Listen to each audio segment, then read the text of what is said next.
Graham, what's the injury news, please, first of Monday's game? We're pretty much as we were in the last match. No further problems. We're waiting on Aaron Connolly a little, so we'll give him as much time as we can. At the moment, he's looking, I would say, doubtful, but we'll see. We'll give him up to the game to see where he's at. Too soon for Solomon March? Yes, yeah, he'll be more. I think he'll be more end of December, January. So no, the game's too soon for him. And no new injuries? No. Jose Izquierdo's agent has been quoted as saying could be back January or February. Any update on that? Not really, no. Nothing to. I wouldn't want to. With the nature of his injury, I wouldn't want to speculate on times. But yeah, well, nothing to report. Dale Stephens suspended. He's been a key part of your team this season. How big a loss is that? Yeah, I said after the game, it's whenever you lose players, it's a loss for them, a loss for us. You can't necessarily replace like for like. There's not a Dale Stephens Mark II anywhere.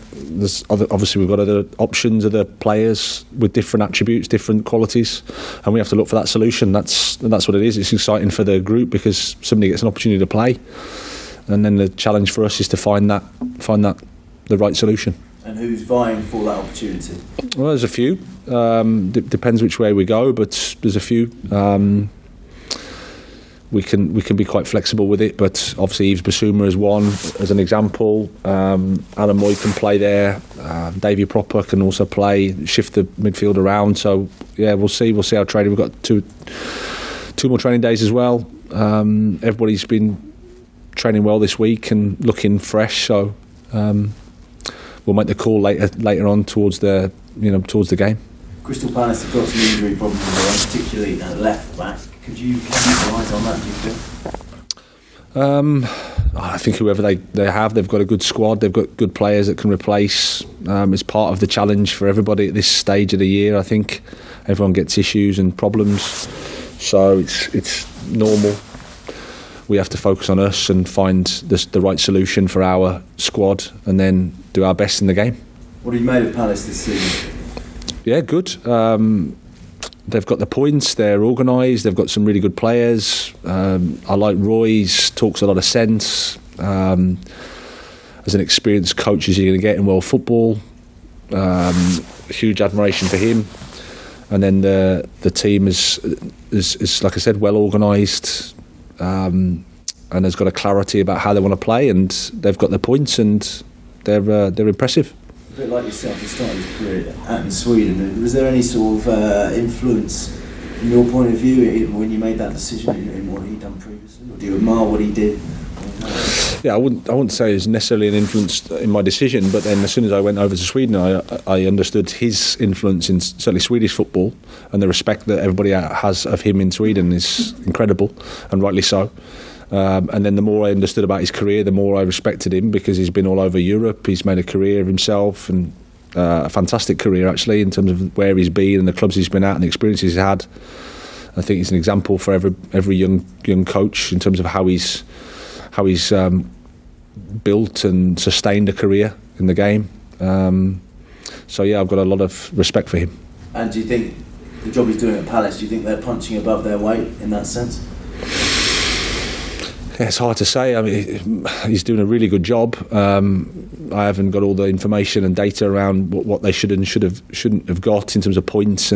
But if you look at where they were when he came in and where they are now, speaks a lot for the quality of Roy's work.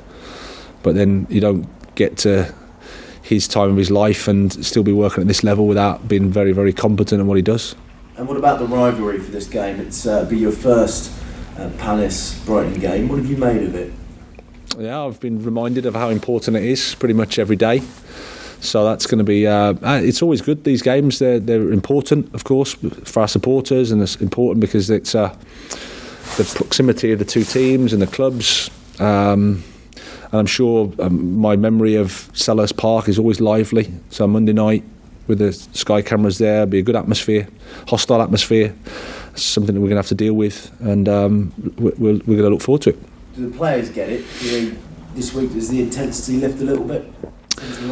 Yeah, I think everybody, there's enough in our group that know they've played the game, that they've played in these games, so they know what it means, how important they are, and yeah, you can tell. I think everybody's looking forward to the game. It's a longer wait for us because of the Monday night kick-off, but I'm sure it'll build towards the end of the week. Absolutely.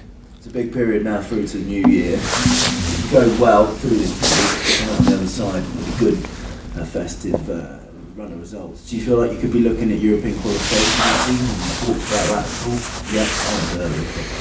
Yeah, no. The word you used was if, and in my job we don't think too much about the if. Just focus on the next match. Don't get carried away with what may or may not happen in May or whatever.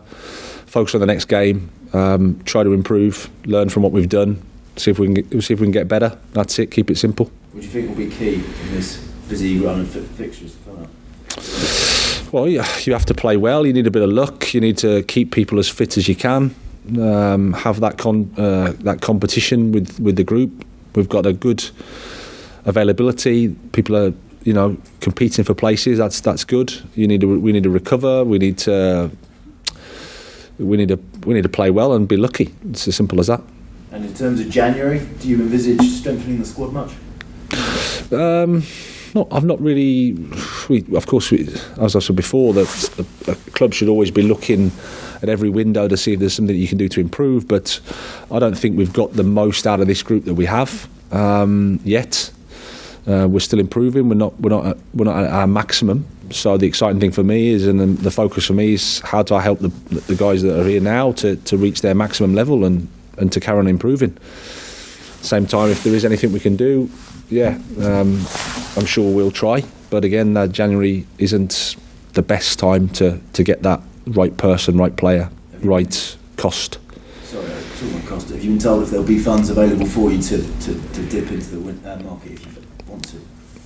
Yeah, it's in a broad sense, but again, it's not something that we're too focusing on. I'm focusing on a busy period of games, trying to help the guys. We know the bigger picture if you're zooming out of how you should improve as a football club and use the transfer windows. But again, you have to look at the window in terms of what's available and what you can get. But yeah, there's a possibility if everything aligns. Palace are on 3 clean sheets in a row. How does that sort of affect your mindset strategically, and do you feel you have enough power up front? Yeah, they're really well organised. They're good defensively, and that's just evidence of that. Really, they have a clarity, like I said, of how they attack and how they defend. So, yeah, we have to be good from our perspective offensively to disturb their defensive organisation. We've been in a decent run of performances and a couple of decent results ourselves. We need to try to carry that forward. It's a bit of a cliche, but it's a derby game. It brings a bit of a special moment, I guess. So we just have to take what we've been doing well and try and apply it to the challenge that Crystal Palace present. Is it perhaps an even more interesting derby matchup this time, given how close you guys are in the table? It's probably going to be quite an unpredictable game, I'd imagine. Yeah, I think these games often are. I remember watching the last one at Crystal Palace, and I think Brighton won 2-1, and I think Crystal Palace did a lot well in the game. It was one of those. That's sometimes how these games go. We just have to see. There's nothing from our perspective to worry about from the past. We just have to look at the game itself, try and find the right solution for our team, and then get a bit of luck and hopefully perform well. And then just one on Aaron Moy. I mean, you mentioned him earlier, possibly getting a look in. How do you feel about his progression? And obviously, there's a chance his fate might be decided in January as well. Nice. We've been really happy with him. He's enjoying his football. Settled in really well with the guys. He came late to us in the summer window, so missed a lot of our pre-season and prep, but had to be patient, and then got his opportunity, and then got sent off, so I had to wait again. But his attitude around the club and how he's been with the team has been top, and his performances have been really, really good. So the most important thing for Aaron and for us is that he enjoys it here and he enjoys his football, and then we'll see what the future brings. Graham, as a player, did you have a particular mindset when you went into a rivalry or a particular game? Did you change the way that you prepared? I mean, what's your experience of big rivalries in the past? Whenever anybody asks me about my playing career, so someone's blocked it out somewhere, to be honest. I've forgotten about it. It's like some other person did that. I just think you just become more aware of how it is. The supporters remind you of how important it is. I was at a function last night and everybody's just speaking about the game and trying to make sure you don't, make sure you win and that type of rhetoric. And of course that feeds into the players. But at the same time you learn that you have to understand the game, understand what you need to do, understand that it's football. You can do a lot right and still lose. You can do a lot wrong and still win. Our job is just to prepare as well as we can and play as well as we can and give our best. Someone who's had quite a lot of open rhetoric in the past about this fixture is Wilfried Zaha. How much of a talent is he? And I mean, this game means a lot to him. But how much of a talent is he? And how is he sort of fulfilling his potential? Yeah, I think he's a fantastic player. Amazing quality, amazing 1v1, strength, power, skill. Yeah, he's one of the most dangerous forward players I would say in the Premier League. So, and he's contributed to that over a number of years. So he's a top player. And in terms of the manager, it's his 100th game in charge of Crystal Palace, Roy Hodgson. What do you think the key is to his longevity of his career when you look at the incredible things he's done at home and abroad as well? I think someone that has built a career looking for different experiences, looking to come out of his comfort zone, I suppose, and to seek new chapters in his life on and off the pitch, taken a variety of football experiences. He's obviously very, very competent, has a clear idea of how he wants to work and what he wants to achieve on a football pitch. Talks sense whenever I listen to him, and whenever he speaks, he talks sense. Great football guy, but at the same time, just a competitor as well and wants to win.